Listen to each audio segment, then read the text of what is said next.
हम बता रहे हैं ट्रांसफॉर्मेशन। ट्रांसफॉर्मेशन माने जानते हैं ना, ट्रांसफॉर्मेशन का मतलब होता है रूप का परिवर्तन करना, यानी वाक्यों के स्वरूप को बदलना। ये ट्रांसफॉर्मेशन आप पढ़ रहे हैं, ठीक है।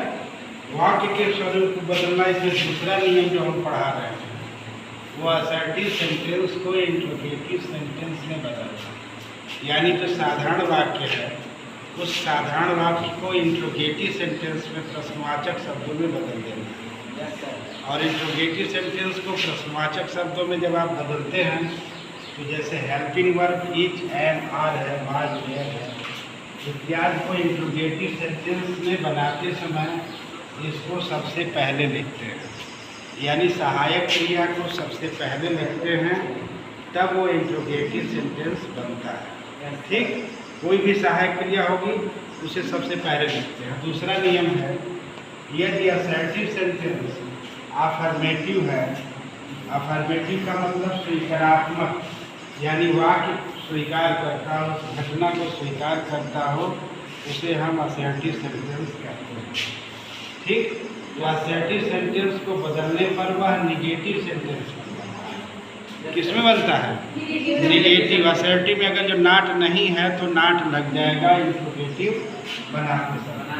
असर्टिव सेंटेंस को इंट्रोगेटिव में बदलने पर वह अफर्मेटिव सेंटेंस, यानी यदि नाट है असर्टिव में तो जब उसे इंट्रोगेटिव बनाएंगे तो नाट लग जाएगा।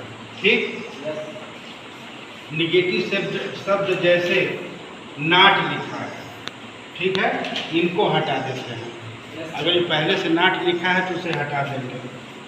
और नेवर के स्थान पर एवर तथा नो के स्थान पर एनी का प्रयोग।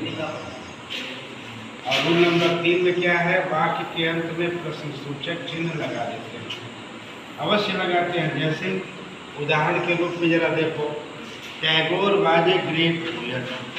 टैगोर क्या था? एक महान कवि था। अर्थात टैगोर क्या था? एक महान कवि था।